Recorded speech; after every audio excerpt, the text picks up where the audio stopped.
Selamat datang kembali di channel Belajar Struktur di UBL. Kali ini kita akan melanjutkan pembelajaran kita mengenai sambungan baut. Ya, video kali ini akan kita membahas mengenai ukuran dan tata letak baut yang kita perlukan nanti dalam mendesain jumlah baut dan tata letak baut yang akan kita gunakan.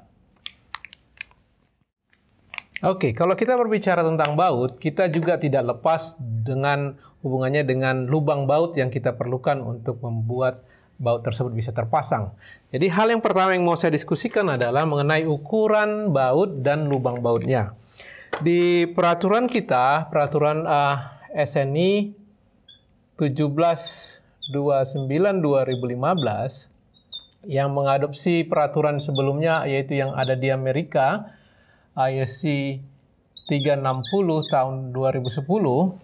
Di situ kalau kalian buka saja tabel J3 ya, di chapter J itu ada 4 jenis lubang yang disebutkan di peraturan, walaupun 3-nya agak jarang. Ada yang pertama namanya standard hole. Ya, itu maksudnya kalau misalkan ini adalah bautnya, ya, lubangnya itu hanya sedikit lebih besar dibandingkan dengan lubangnya, ya. Ada yang namanya oversize. Ya, oversize itu mirip seperti standar bentuknya, cuman dia jauh lebih besar dibandingkan dengan yang standar. Jadi kalau ini bautnya, ini dia jadi jauh lebih besar seperti begini. Kenapa dibuat dia jauh lebih besar? Mungkin ini untuk keperluan toleransi pemasangan, sehingga kalau bayangkan ada beberapa baut, kalau dia dibikin oversize mungkin pemasangannya lebih mudah. Tapi yang sering itu yang adalah yang standar. Dan kemudian ada yang short slotted holes. Jadi dia ternyata lubangnya itu ada juga yang dipasang begini. Dia ada slot gitu, semacam slot, dia bautnya itu bisa bergeser ke kiri ke kanan sehingga bebasnya. Jadi ini juga untuk keperluan toleransi pemasangan ya. Ada yang namanya long slotted holes. Ya, itu dia lebih panjang lagi, lebih lebar lagi lubangnya. Seperti kira-kira seperti demikian, ya. Nah, di tabel J3 tersebut itu disebutkan jenis-jenis ini, ya. Ini dinamakan lubang standar, ini ukuran lebih, ini slot pendek dan slot panjang. Jadi bedanya di mana? Kalau diameter bautnya kita sebutkan sebagai dB, itu kalau dia standar itu hanya plus 2 mm untuk ukuran yang kecil, yang ukuran yang cukup besar ya biasanya bisa tambah 3 mm. Nah, dari sinilah kemarin ketika saya membicarakan batang tarik, ketika kita menghitung luas bersih, bahwa lebar lubang itu atau diameter lubang itu kurang lebih 2 mm lebih dari diameter bautnya. Ya, jadi demikian juga ini dia yang oversize itu kurang lebih ini plus 4 mm ya. Seperti begitu. Jadi kalau yang ini, kalau yang ininya, yang short slotted holes ini diameter baut plus ini 4 mm, tapi dia ke sininya nih. Ya. Kalau yang ini jauh signifikan lebih besar, ini tergantung kebutuhan berapa lebarnya yang ini ya. Ini tergantung kebutuhan. Itu yang pertama yang perlu saya sampaikan supaya kalian paham. Nah, tentunya ini dengan ketiga jenis lubang ini agak jarang kita jumpai di konstruksi baja. Kebanyakan adalah lubang standar ya. Itu makanya diskusi saya kebanyakan menggunakan atau mengasumsikan lubang yang digunakan adalah lubang standar. Demikian mengenai ukurannya, dan di tabel J3 ini bisa kalian lihat Ada dua dia tabelnya. Tabel satu yang menggunakan ukuran inci, baut-baut yang berukuran inci, ukuran setengah inci sampai 1 inci, bahkan ada yang lebih besar dari 1 inci. Untuk satuan milimeter, dia menggunakan ukuran baut diameter 16 sampai 30 dan ada yang di atas 36 juga ya. Itu. Oke. Selanjutnya yang mau saya sampaikan adalah mengenai tata letak baut ya. Kalau kalian lihat di peraturan ada informasi yang menyebutkan itu spasi minimum. Spasi minimum atau jarak minimum antar baut itu maksudnya kalau ini ada bautnya, ini baut yang selanjutnya ya, jarak as ke as ini ya selalu disebutkan itu jarak as ke as. Kalau ini spasi minimum antar baut itu kita simbolkan sebagai S.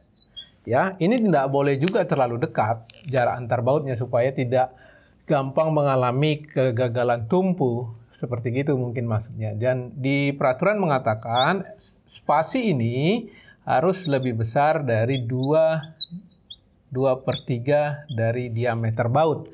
Jadi 2,67 dari diameter baut. Jadi kalikan saja kalau menggunakan diameter baut 20 kali 2/3. Tapi supaya lebih gampang diingat, peraturan juga menambahkan satu kalimat, disarankan S itu lebih besar dari 3 kali diameter baut. Dan ini saya rasa yang mudah diingat ya, sebagai bahan kita, jarak antar baut itu lebih besar dari 3 diameternya. Ya, ini dia. Kemudian selanjutnya ada juga yang kedua, spasi atau jarak tepi, jarak ke tepi. Ya, jarak ke tepi itu maksudnya apa? Jadi kalau saya gambarkan ini pelatnya, ya, jarak ini as kembali ke sini. Ini kalau jarak tepi itu disimbolkan LE ya. Ini LE-nya. Dan ini juga kalau dia ke tepi di sini, ini dia LE. Nah, di tabel itu ada tabel secara khusus yang menginformasikan mengenai jarak ke tepi ya. Itu di tabel J34 di peraturan, baik dia yang berukuran inci dan milimeter ada disebutkan di situ untuk berbagai macam diameter. Jadi diameter 16 misalkan, itu jarak ke tepinya itu 22 dan seterusnya dan seterusnya. Saya lebih merekomendasikan kalau kalian mau melihat tabel ini silahkan, tapi saya lebih mudah kalau jarak ke tepi itu ya, itu saya lebih mudah mengingatnya itu setengah dari S. Ya, itu kalau kalian menggunakan ini memang sedikit lebih besar nilainya, tapi sudah memenuhi yang ada disebutkan di tabel J34. Jadi maksudnya, kalau misalkan saya dalam merencanakan, misalkan begitu ya, saya dalam merencanakan tata letak baut, katakan saya memiliki ini 4 buah baut seperti begini, tata letaknya, katakan kalau saya menggunakan baut yang diameter 20 ya, 20 mm, saya akan menggunakan jarak antar baut itu 3 kali 20 60 ya. Sehingga ini akan saya gambarkan sebagai jarak antar bautnya 60 dan otomatis saya akan membuat jarak ke tepinya setengah dari 60, setengah dari jarak antar baut yang saya sudah tetapkan, ini 30 ya. Ini juga akan jarak ke tepi 30, jarak antar baut ini juga 60 dan ke tepinya 30 ya. Demikian kira-kira cara kita membuat tata letak baut. Cukup sederhana memang kalau diikutin apa yang disebutkan di peraturan.